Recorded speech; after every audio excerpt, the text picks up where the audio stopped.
Bonjour, Paris!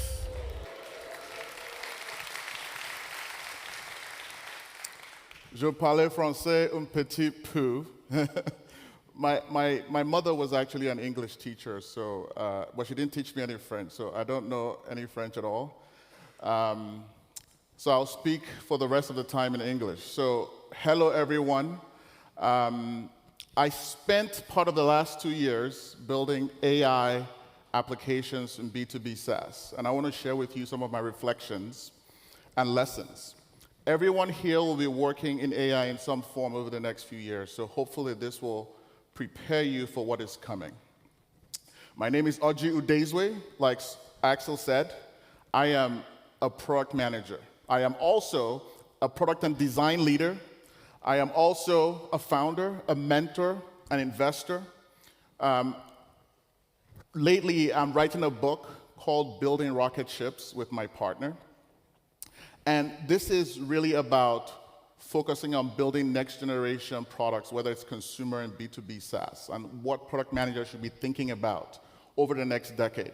I've been a product manager for about 20-plus years. I don't want to date myself too much, so a lot of it is all of that experience.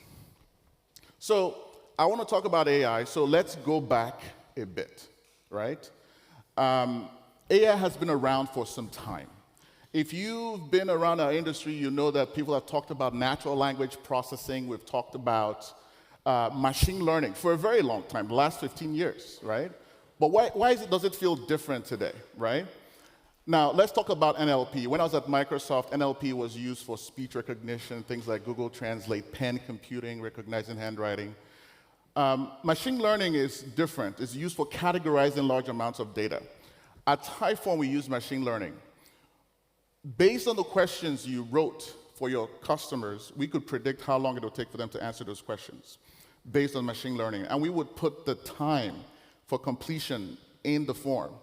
What did that do for us? People don't like to answer infinite forms. So by saying, oh, this will take about 2 minutes, it made people want to take it so it could get to the other end of it, and that increased people actually completing the form, which was a good metric for us. So those are examples of NLP and machine learning.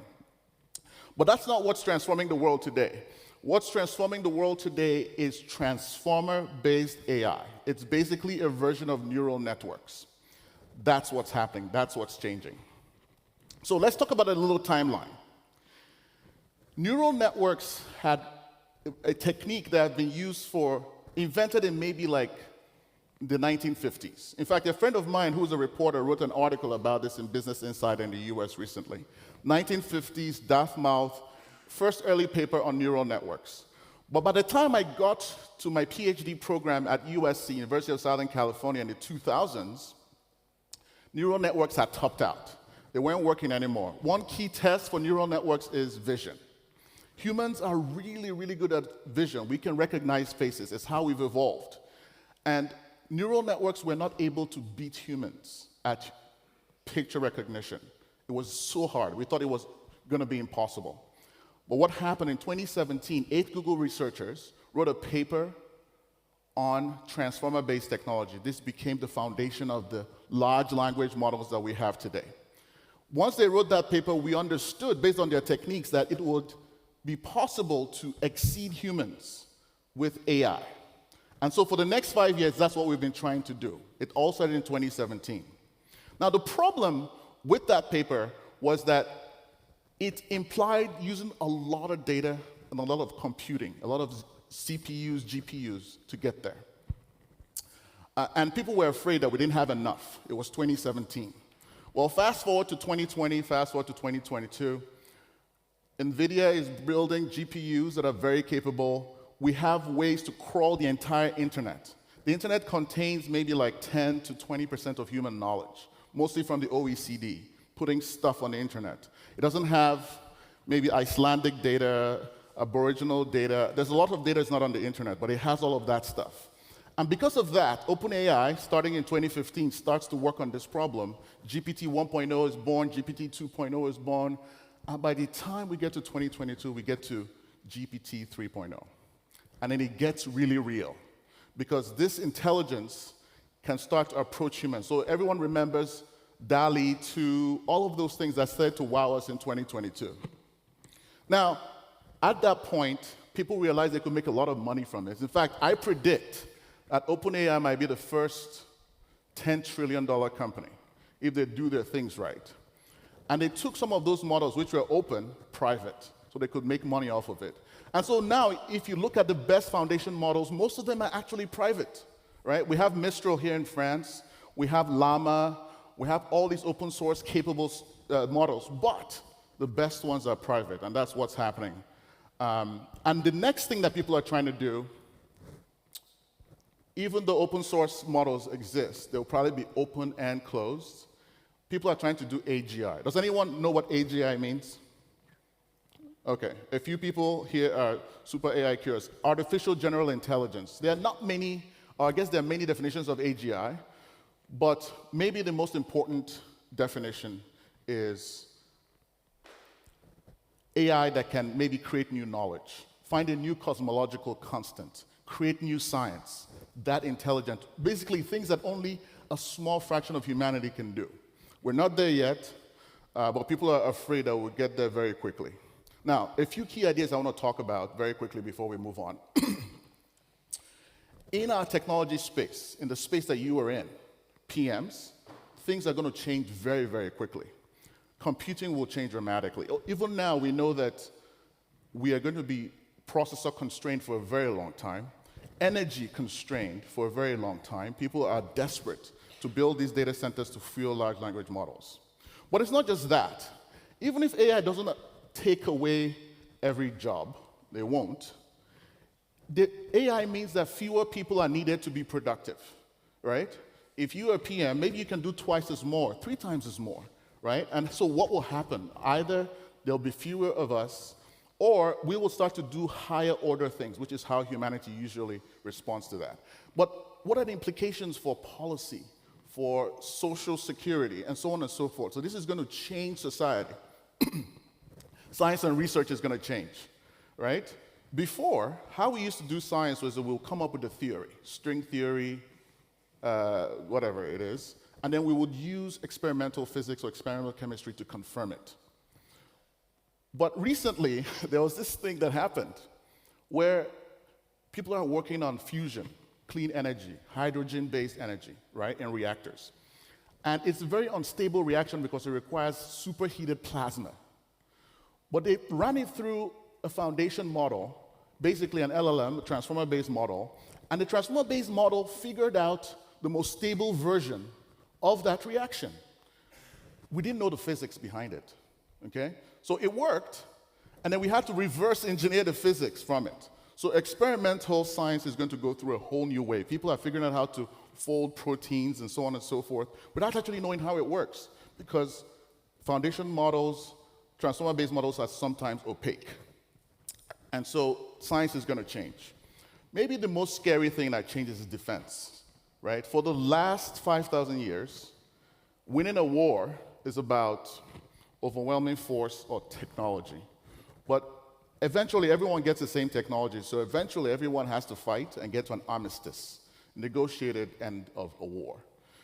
But in defense, if I have a better AI than you, I will win almost all the time. So it's a very scary shift to our world, right? Where if I have a better AI than you, I win, so my incentive is to get a better AI than you. So defense, in fact, the major countries have started to sign AI pacts. It's not very public, but they're trying to sign pacts to not fight over AI because it just devolves. Now, a few other things. Humanity is way more than AI. You know, people worry about replacement. But you know, we have never figured out how to make an AI kind, right? It's hard to replicate the human soul because we're more than just our brains and cognitive stuff. So I guess it's something to take comfort in. And AI won't change the world like you expect it to. It's not just going to be about whiz-bang stuff. That's not what's going to happen. The key thing that will affect all of us, maybe more than everything else, is that AI will cut down the cost of building software and building software companies. What does it look like when you can use $100,000 to make a $100 million company? It's going to be super wild because the cloud brought it down from $1 million to maybe $500,000 for your first MVP and so on and so forth. It's going to become much smaller. And that's going to have a huge effect on the world.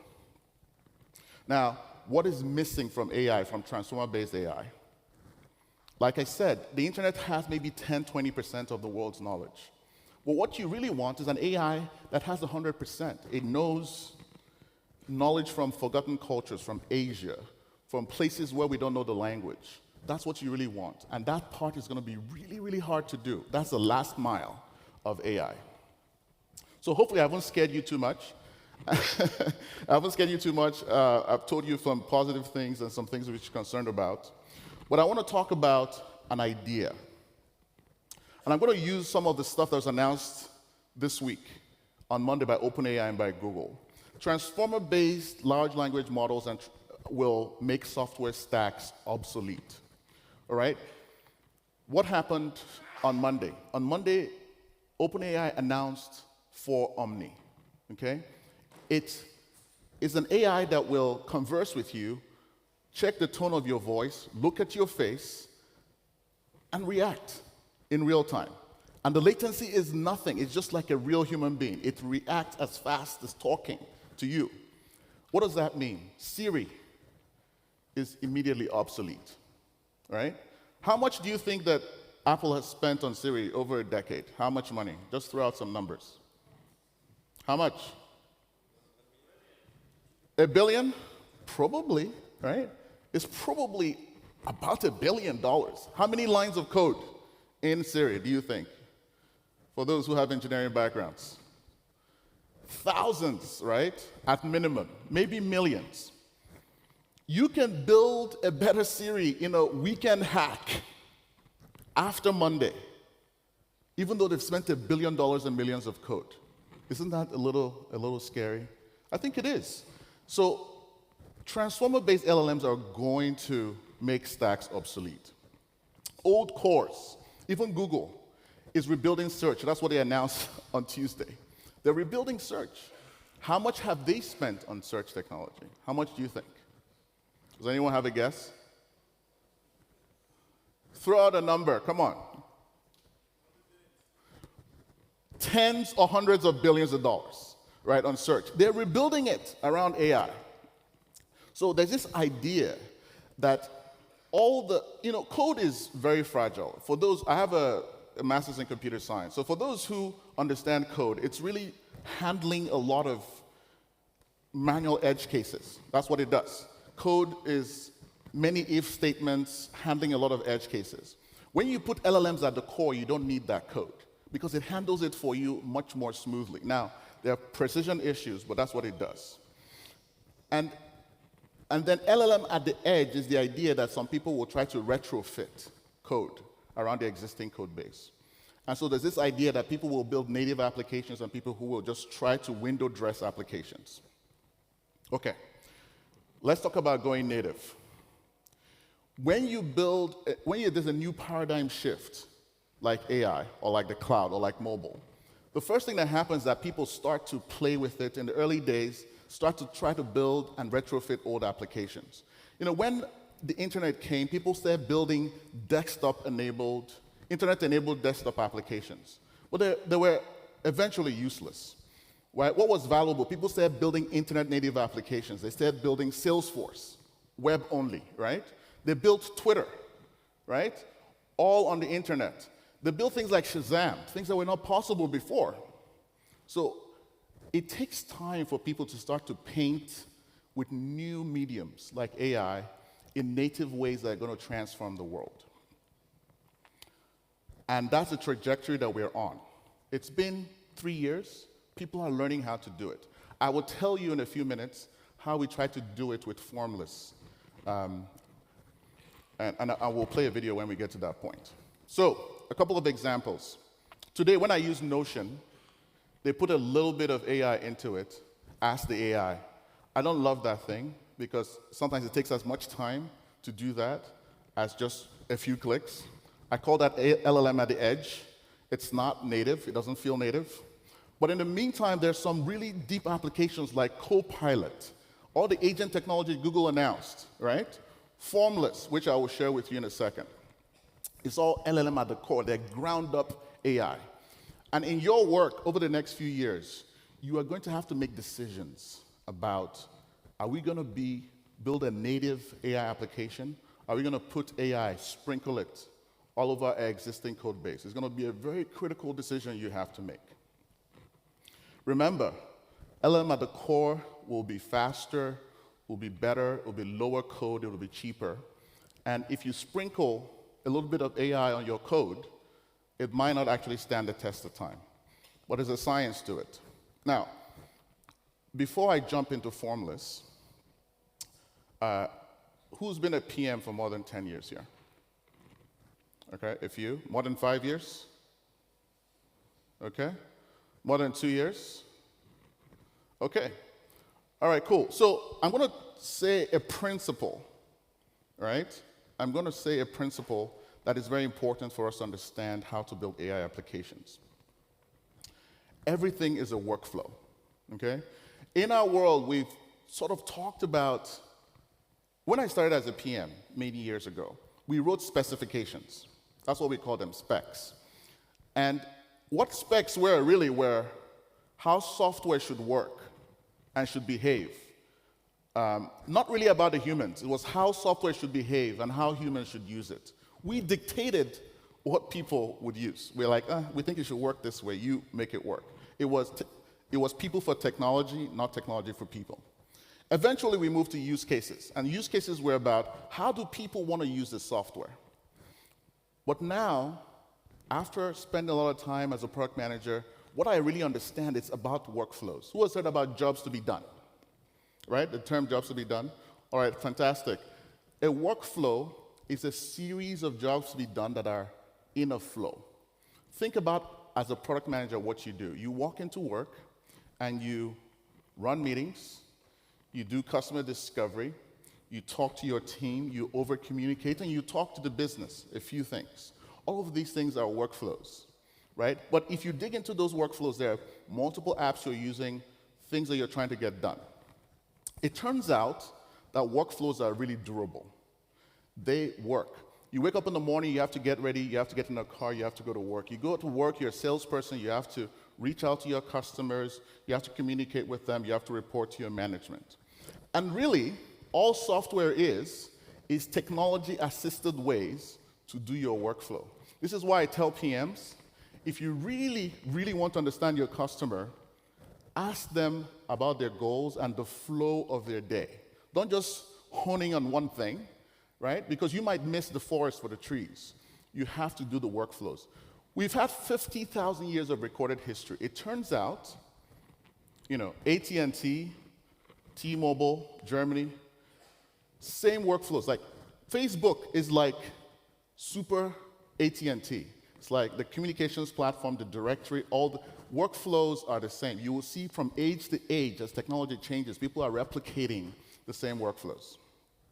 So why is this important? It's important because AI isn't magical. It's a new tool. If you can think of what humans do in general, whether in the consumer space and the workspace's workflows, then AI is just a tool to build more efficient, better, more powerful workflows that do exactly the same thing that the last generation of technology did. Right? This is why I believe in building opinionated software. Right? If I have a sales workflow, all over the world, if you survey, there'll be 1,000 ways to do it. But how many ways are the best ways? 10, 5? If you have opinionated software, it can help people do the 5 best ways, not just the 100,000 best ways that they're used to. Now, I only mention this because over the next few slides, we'll talk about how to enable these workflows, these durable workflows in software. Now, can we play the video? Let's take a look at Formless and how it works before I talk about it.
All right, let's give it a small clap.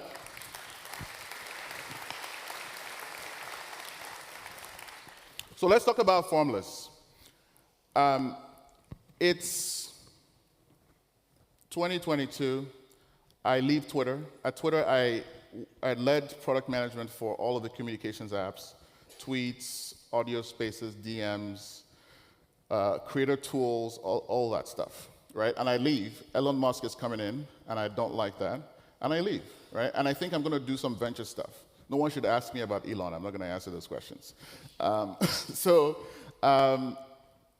that's what I think I'm going to do venture. And then GPT 3.0 comes out, and I realize that I can't go and build startups that I don't know how to build. So I start Typeform, I make AI a priority for my choice, and we start to work on AI.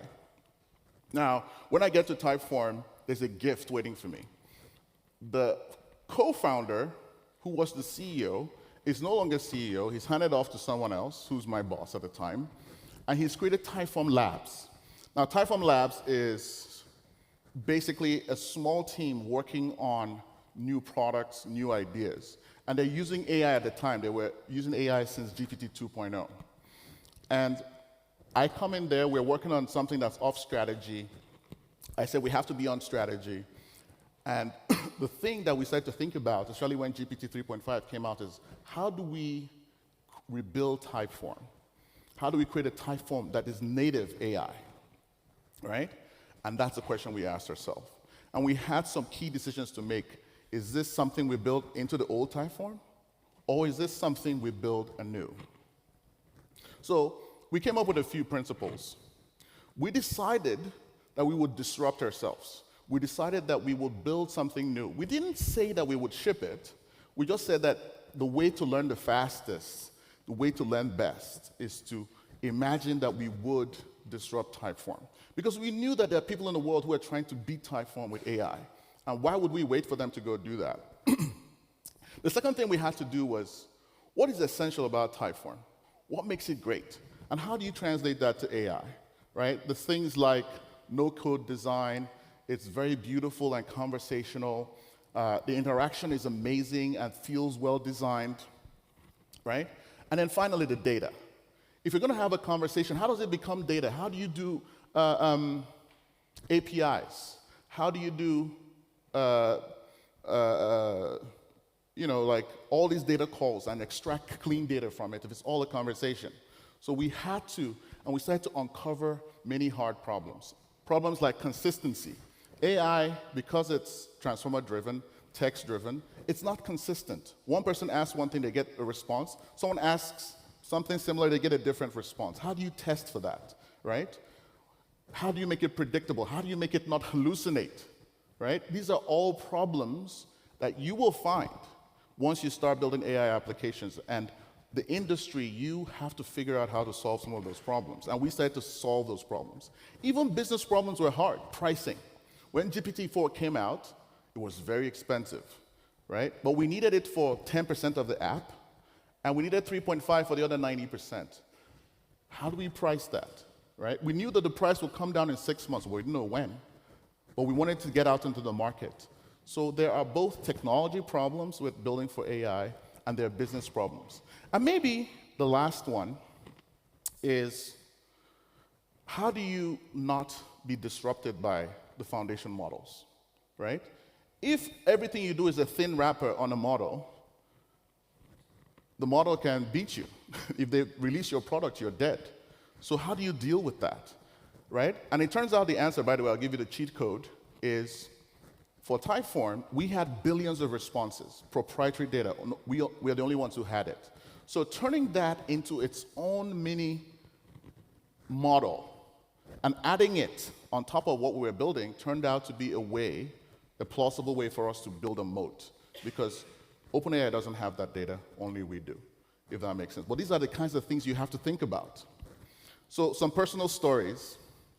I'm working with David Okunev, who's a head of Typeform Labs in Barcelona. We're walking around, and for 30 minutes, and we're brainstorming on the name. And that's how we come up with Formless, because we're going to make the form disappear entirely, right? We talk about conversations, presentation, data, right? We talk about styling it. How do we make this so that creating a form, a very powerful form, takes 1 minute? And we're starting to think about that stuff, right? How do we do precision? How do we do debugging? When GPT 3.5 came out, it was very expensive, and they brought out GPT Turbo. The same code started to fail because the model was different. How do we deal with that? How do we make that predictable for our customers? So the end result, and we won't go into Formless, you should check it out. I'm starting to see Formless forms in the wild, is basically a form that is just a conversation.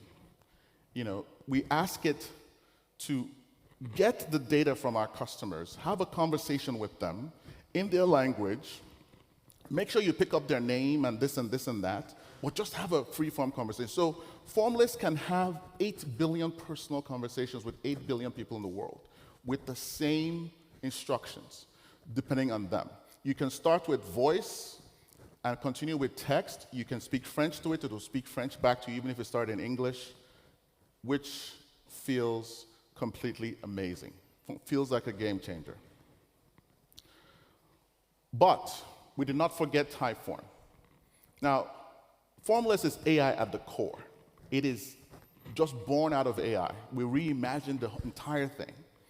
But we didn't want to abandon Typeform, right? We made it a priority to do AI even in the old code base at the edge. And so we started to ask ourselves, where is the best place to use AI even in the legacy product, right? And so key questions, how do we increase the time to value for our customers, right? When you start Typeform, it takes maybe like 30 minutes to find the first value.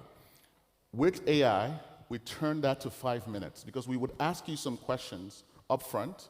By the time you got into the dashboard, we had made all the forms you needed because of the questions we asked you, because of the name of your company, because of the stage of company you are. We had that stuff magically made for you. In fact, we changed form making itself. So you don't have to create a form anymore.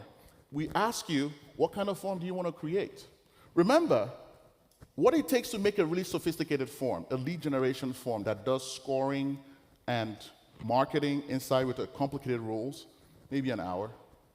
But you can tell Typeform, old Typeform, make a lead generation form for me, score it in this way and that way, and it will make it for you in 1 to 5 minutes. Actually, it takes a minute. I don't know why I said 5. So we started to find the critical places where Typeform needed AI. And what we found, which was very gratifying, was that once we built it, we A/B tested it, checked with customers, and some of those features, 30 to 50% of customers came back and kept using it. People using your software, AI or not, is the only thing that matters. I never went back to use Notion's AI, but we saw people using software, AI in Typeform, which was very gratifying. The last thing I'm gonna, so this is a picture of us using Create with AI. And actually, most people now just use Create with AI. In fact, people choose Typeform. I don't work at Typeform anymore, but people choose Typeform because of Create with AI. It's so powerful. Now, a few things I want to talk about are KPIs. How do you measure good use of AI in your product?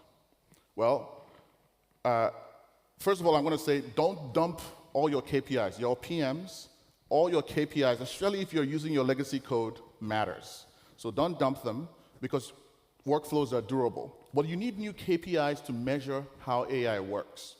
A few suggestions. Time to value. One of the things that AI does is it accelerates the time your customers can gain value from your software, which is a huge part of conversion. If they experience the software and the value faster, they can pay you more. So we paid attention to that. How quickly? So it would be like 5 minutes in, have you got the value? 6 minutes in, 10 minutes in, what is that? We even measure time to value per feature, okay? Like I told you, it takes 1 hour to build a complicated lead generation form. Well, if I can do it in 1 minute, what is the time to value? So that's one thing. The other thing is workflow length. Every workflow, remember that I said, every workflow is really just a connected series of jobs to be done. So in practice, it's like, does it take 10 clicks, right, and one lookup? What is the time it takes? One way AI helps is it shortens, right? Creating a lead generation form maybe will take you 100 clicks, right? By just saying what you want, it turns it into like 5. So we created a workflow length compression of 20x. So we tracked things like that. We were very detailed. Another idea to measure is tweak time. When GPT-3 came out and we was doing summarization, you say, okay, summarize this text for me. What would come out wasn't amazing, 80, 90%. And then you take another 20 minutes, an hour to tweak it to make it exactly what you wanted. Now, what's the point of that? Well, you compress it by 20%, it's 5 minutes, then it takes me another hour to get it to what I want. Have I gained anything? I've gained nothing. So one of the things we measure is how much tweaking does it take to make it perfect for me, for my use case, for my workflow. We track that. And then, of course, ultimately, it's feature return. If you launch a new feature, AI or not, how many times do people use it? If they've used it once, do they come back to it? That's amazing. That's important. So just a few suggestions. I'm sure there's more. So I want to summarize, and then we'll do a thing. Transformer-based AI is here to stay. That is the future of what we're about to do, what we're about to build, what you are about to build, whether you know it or not. Everyone is learning how to paint natively, and so should you. Everyone will have to paint natively. 3, it will drive down the cost of building.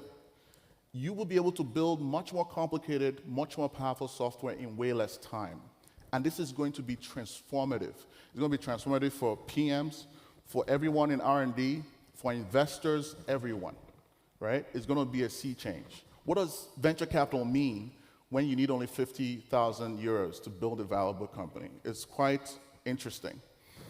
LLM at the core will win. You're already seeing this. You're seeing gigantic companies that have huge code bases, millions of dollars, having their software discounted to 0.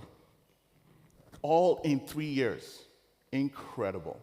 So people who learn how to build with these new tools natively will win. Now, and don't forget to measure the right thing. So, are you scared yet? A little bit? Worried?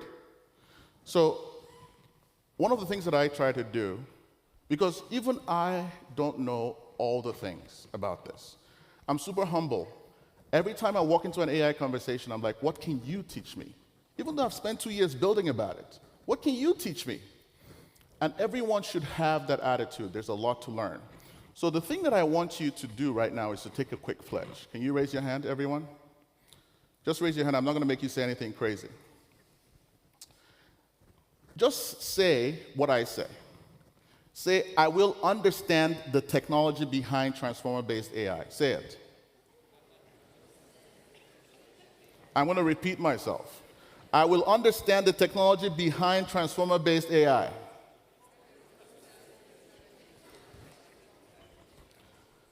I will use it every week. Say that again. I will use it every week. Okay. And last, we will say, I will be creative with it. Say that.